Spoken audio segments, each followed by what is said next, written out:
स्वागत है आप सभी का आपके YouTube चैनल जैन सर में। पिछली वीडियो में मैंने आपको रस का परिचय बताया था कि रस की उत्पत्ति कैसे हुई और रस की रचना कहां से हुई। अब इस वीडियो के माध्यम से हम रस के भेद क्या है और उदाहरण और उनके स्थायी भाव क्या है वो समझेंगे। मैं आपको बहुत ही सरल तरीके से चंद मिनटों में ही इस टॉपिक को क्लियर कर दूंगा, क्योंकि परीक्षा के दृष्टिकोण से ये टॉपिक बहुत ही ज्यादा इंपॉर्टेंट है, तो आपको बहुत ज्यादा सहायता इससे मिलेगी। देखिए कि रस के भेद कौन कौन से हैं और उनके उदाहरण क्या है। सबसे पहले रस के भेदों में श्रृंगार रस आता है। पहले नंबर का जो रस है वो आता है श्रृंगार रस। श्रृंगार रस का स्थायी भाव क्या है? रति और प्रेम। रति या फिर प्रेम, हम दोनों में से कुछ एक बोल सकते हैं। रति मतलब भी वही होता है और प्रेम मतलब भी वही। तो श्रृंगार रस में क्या है? श्रृंगार रस के दो भेद बताए गए हैं, एक तो संयोग श्रृंगार रस और दूसरा वियोग श्रृंगार रस। हमें केवल में केवल इनका भाव ज्ञात करना जरूरी है, क्योंकि हमें अगर इनका भाव ज्ञात हो जाएगा, भाव पता लग जाएगा कि इनमें किस चीज का वर्णन होता है, तो हम कोई से उदाहरण हमारे सामने हो हम बता सकते हैं कि वो किस रस का उदाहरण है।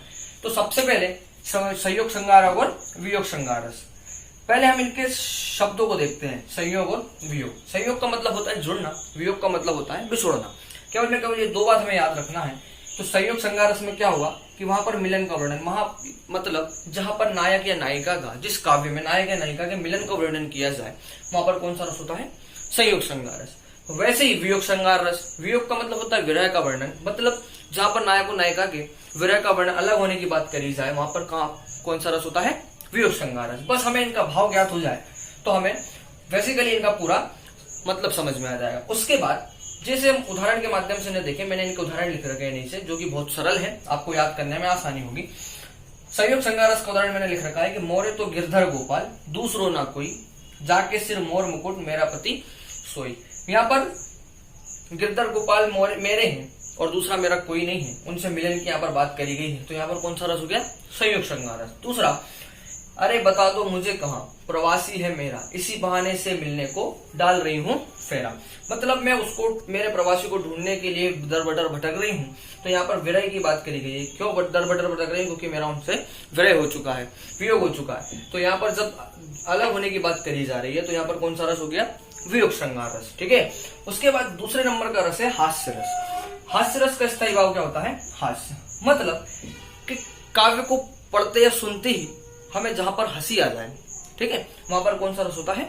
हास्य रस होता है। देखो उदाहरण मैंने यहाँ पर लिख रखा कि मैं महावीर हूँ, पापड़ को तोड़ सकता हूँ, और गुस्सा आ जाए तो कागज को मोड़ सकता हूँ। अब इसको हमें पढ़ते ही हंसी आ रही है कि कैसी बात यहाँ पर करी गई है कि मैं महावीर हूँ, कितना महावीर हूँ कि मैं पापड़ को तो तोड़ सकता हूँ, बट गुस्सा अगर मुझे आ जाए तो मैं क्या कर सकता हूँ? कागज को भी मोड़ सकता हूँ। तो ऐसा काव्य जहां पर हमें, जिसको पढ़ते ही हमें हंसी आ जाए, तो वहां पर कौन सा रस होता है? हास्य रस। फिर तीसरे नंबर का रस है करुण रस। करुण रस का स्थायी भाव क्या है? शोक। ठीक, शोक मतलब ऐसा काव्य जिसको पढ़ते सुनते ही हमें करुणा उत्पन्न हो या शोक लगे, तो वहां पर कौन सा करुण रस होता है? ठीक है। जैसे मेरे मित्र वापस आ जा, तुम्हारे बिन जिंदगी अधूरी। मतलब इसको पढ़ने से हमें करुणा सी लग रही है कि मेरे मित्र वापस आ जा, तुम्हारे बिन जिंदगी अधूरी है। ठीक। उसके बाद है वीर रस। वीर रस का स्थायी भाव क्या है? उत्साह। यदि हमें इनके, जो मैं आपको स्थायी भाव बता रहा हूं, इनका केवल में केवल हमें अर्थ पता लग जाए ना, मैंने बोला ना पहले इनका भाव हमें ज्ञात रहे, तो हम किसी भी रस का उदाहरण हमारे सामने उसे आसानी से बता सकते हैं। ऐसे वीर रस का स्थायी भाव क्या? उत्साह, जोश उत्पन्न करना। ठीक है। तो जहां भी या जिस काव्य में भी आपको उत्साह की बात की जाए या जोश उत्पन्न करने की बात की जाए, तो वहां कौन सा रस होता है?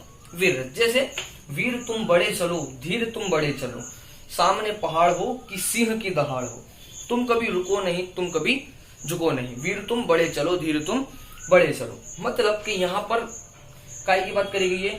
उस उत्साह उत्पन्न करने की बात करिए कि वीर तुम बड़े चलो। अब चाहे तुम्हारे सामने कोई सी कठिनाई आ जाए, चाहे पहाड़ हो, चाहे सिंह की दहाड़ हो, लेकिन तुम्हें कभी रुकना भी नहीं है, कभी झुकना भी नहीं। तो यहाँ पर उत्साह उत्पन्न करने की बात करी जा रही है। तो यहाँ पर कौन सा रस होगा?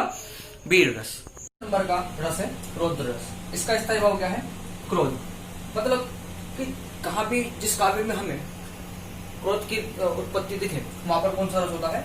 रौद्र रस होता है। जैसे इसका उदाहरण है कि श्री कृष्ण के सुर वचन अर्जुन क्रोध से जलने लगे, सब शोक अपना भूलकर करतल युगल मलने लगे। ये रौद्र रस का बहुत ही फेमस उदाहरण है, अधिकतर परीक्षाओं में पूछा जाता है और सरल भी है।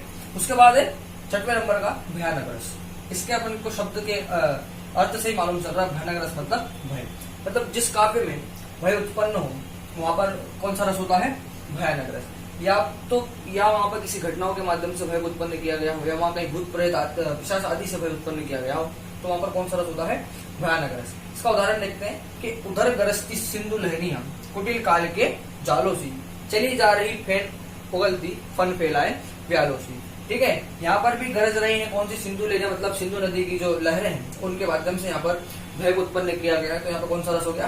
भयानक रस। उसके बाद है विभत्स रस। विभत्स का स्थायी भाव होता है घृणा, मतलब ग्लानि उत्पन्न होना, मतलब किसी भी चीज को देखकर हमें ग्लानि उत्पन्न होना या घृणा उत्पन्न होना, वहां पर कौन सा रस होता है? विभत्स रस। तो जहां भी काव्य में घृणा की बात की जाए या घृणा का भाव उत्पन्न हो, वहां पर कौन सा रस होगा? विभत्स रस। जैसे सिर पर बैठो काग, आंख दो खात निकारत, खींचत जीपई सियार, अति ही आनंद और धारत। मतलब कि कई सिर, हमारे सिर के ऊपर काग बैठा हुआ है और वह क्या देख रहा है कि कोई सियार है और वो किसी को खा रहा है, तो वहां पर हमें उसको देखते हमें ग्लानि उत्पन्न हो। तो यहाँ पर इसको पढ़ते ऐसा लग रहा है कि सिर पर बैठो काग, आंख दो निकारत खात। तो जहां पर भी हमें घृणा उत्पन्न हो जिन काव्य में भी, वहां पर कौन सा रस होता है? विभत्स रस। उसके बाद 8वें नंबर का रस है अद्भुत रस। अद्भुत रस, इसका स्थायी भाव क्या है? आश्चर्य, मतलब जहां पर भी आश्चर्यजनक बात की जाए जिन काव्य में भी, तो वहां पर कौन सा रस होता है? अद्भुत रस। जैसे देख यशोदा शिशु के मुख में सकल विश्व की माया, क्षण भर को वह बनी अचेतन, हिल न सकी कोमल काया। यहाँ पर जैसे कि यशोदा माँ ने अपने शिशु के मुख में ही, मतलब अपने बच्चे के मुख में क्या देखा? पूरे विश्व की माया को देख लिया, तो वो आश्चर्यचकित हो गई। तो यहाँ पर आश्चर्यजनक बात है, इसलिए कौन सा रस हो गया? अद्भुत रस। उसके बाद 9वें नंबर का रस है अंतिम रस शांत रस।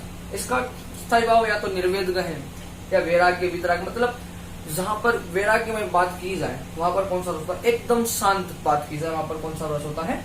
शांत रस। वहां पर हमें पढ़ते ही मालूम चल जाएगा। जैसे करत करत अभ्यास की जड़मती हो सुजान, रसवी आवत जात है सिर पर पड़त निशान। ये एक बहुत ही फेमस उदाहरण है शांत रस में, क्योंकि ये भी बहुत अधिक परीक्षाओं में पूछा जाता है। शांत रस में एक इम्पोर्टेंट बात याद रखने योग्य यह है कि जो रस है वो भरत मुनि के द्वारा बताए गए हैं, और भरत मुनि ने क्या किया? भरत मुनि के द्वारा जो रसों की संख्या है वो कितनी है? 8 है। चूंकि ये शांत रस जो है यह पहले रस में सम्मिलित नहीं था। भरत मुनि के बाद एक आचार्य हुए हैं अभिनय गुप्ताचार्य, उनके द्वारा ये शांत रस में जोड़ा गया है। उन्होंने एक सूत्र दिया नवमपि शांत रसा।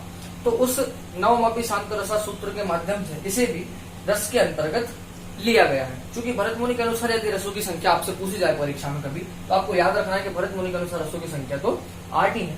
शांत रस किसके द्वारा? कि अभिनव गुप्त आचार्य के द्वारा शांत रस दिया गया है, तो इसे भी फिर रस में कन्वर्ट कर लिया गया।